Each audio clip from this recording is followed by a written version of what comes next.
Il s'agit donc d'un calmar, comme on le voit sur ces images, qui fait partie des mollusques céphalopodes. Entre autres, ça veut dire qu'ils ont les pieds dans la tête. Et du groupe des teutoïdes, ils ont 8 bras courts, 2 bras longs. Et il s'agit ici probablement du genre Sepioteuthis ou l'oligo. Une détermination sera une phase ultérieure sur un individu qui aura été collecté. Et ces observations portent sur une phase essentielle du cycle de vie de ces calmars, qui est avec un comportement particulier, qui est la reproduction.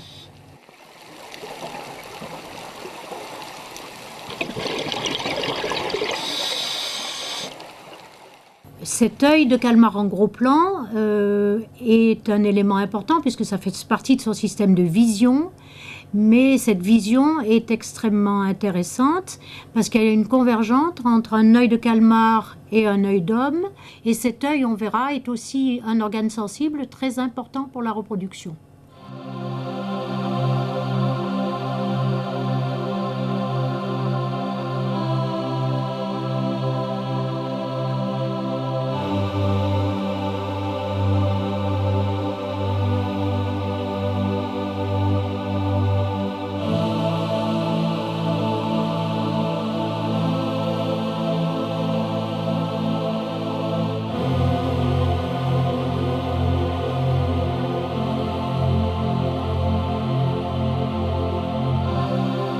Le manteau, qui est une partie musculaire et cette partie colorée de l'animal, présente des phénomènes de changement de coloration intéressants, justement en rapport avec la reproduction. Et les mâles peuvent avoir des livrées tout à fait différentes qui sont dues à des mouvements de petites particules dans des cellules qu'on appelle des chromatophores et qui vont permettre de faire changer la couleur et être responsable de cette couleur qui semble plus sombre chez le mâle. Ces calmars, dans cette phase de leur cycle vital, nagent en couple en général et on voit un certain nombre de couples se déplacer. Il y a une différence entre les mâles et les femelles, donc déjà sur des images, on peut distinguer les mâles un peu plus grands, plus colorés, plus élancés comme forme générale, c'est le cas du moins dans les autres espèces, et les femelles un petit peu plus trapues et un petit peu plus petites. Donc il y a déjà une sorte de mise en couple et ils vont nager ensemble pendant une bonne partie de cette période.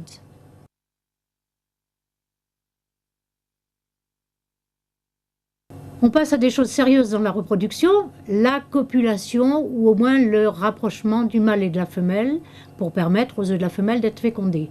Tout à fait particulier chez les calmars, le mâle parmi ses 8 bras courts a un bras ventral médian transformé qu'on appelle un bras ectocotyle, dans lequel, en plongeant dans sa cavité paléale, il va récupérer des paquets de spermatozoïdes enveloppés dans une petite boîte qu'on appelle un spermatophore, et il va se rapprocher de la femelle et introduire son bras dans la cavité paléale de la femelle.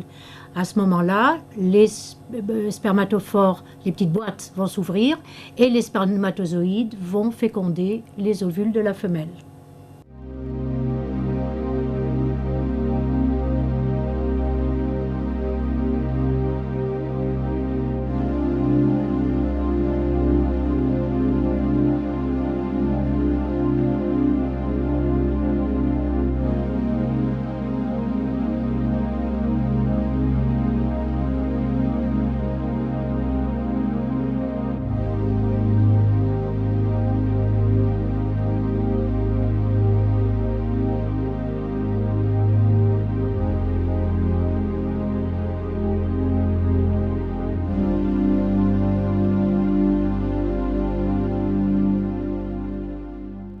Comme chez les autres calmars, la reproduction est un phénomène saisonnier.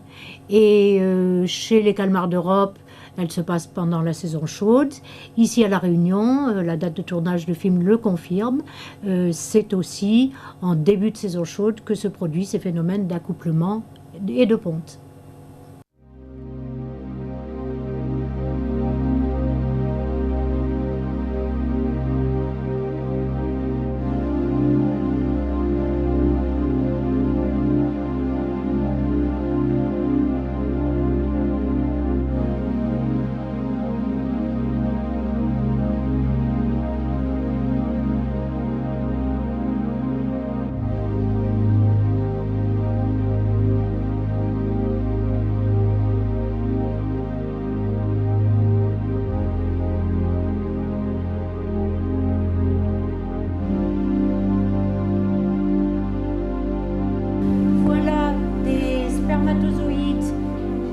dans une glande de nidame du mâle, c'est-à-dire cette glande dans laquelle les spermatozoïdes s'accumulent et sont rangés dans des petites boîtes qu'on appelle...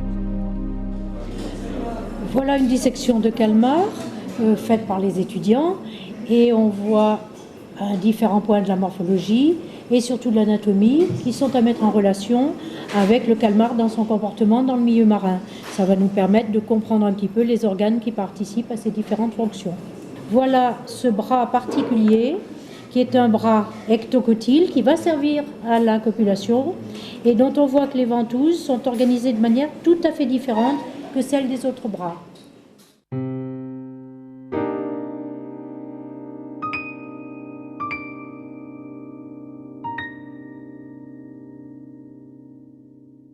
Et voilà les taches, les amas blanchâtres, c'est des milliers de spermatozoïdes qui sont regroupés dans des petites boîtes transparentes ici, qu'on appelle le spermatophore, et qui seront, eux, récupérés par le bras ectocotyle du mâle avant d'être plongés chez la femelle.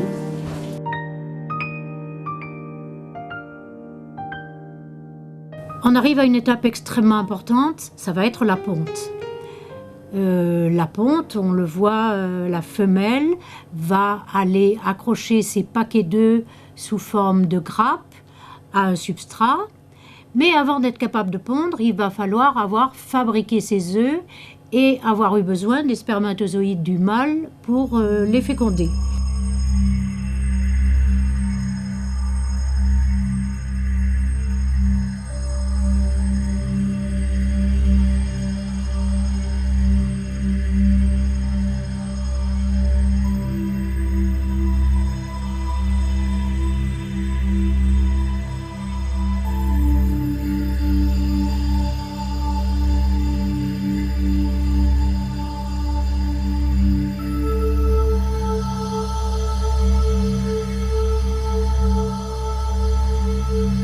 Ce phénomène de maturation est sous l'influence de facteurs un petit peu complexes.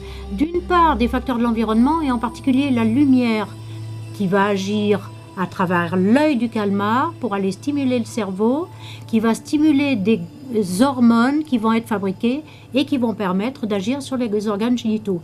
Donc voilà un deuxième rôle de l'œil pour cette régulation de la maturation. La régulation de la ponte elle-même est aussi sous l'influence de phénomènes hormonaux.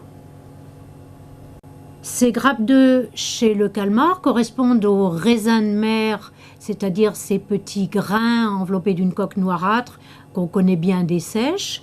Et donc c'est une grappe dans laquelle il y a des œufs très nombreux. À titre d'exemple, le calmar d'Australie pond entre 8 000 et 17 000 œufs. Et chacun de ces œufs sont très riches en substances nutritives puisque le petit va se développer en partie à partir de ces substances, ce qui fait qu'il va être très attractif pour les prédateurs.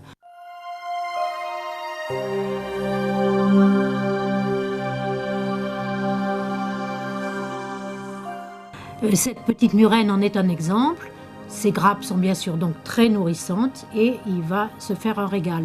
Ce qui fait qu'on va avoir une mortalité entre la ponte et l'éclosion des jeunes très forte, mais les jeunes aussi vont être la proie favorite de beaucoup de prédateurs.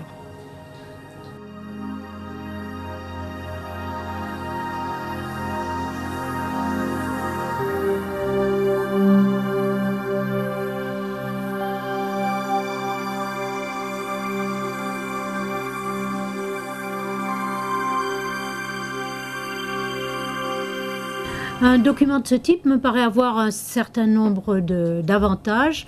D'abord, le plaisir esthétique qu'on a eu à regarder et visionner ce film, mais surtout, et ça c'est de l'intérêt réciproque, c'est la collaboration possible entre des usagers de la mer, et les photographes sont parmi les usagers, et les scientifiques qui ont besoin de documents filmés sur le terrain pour faire avancer la connaissance.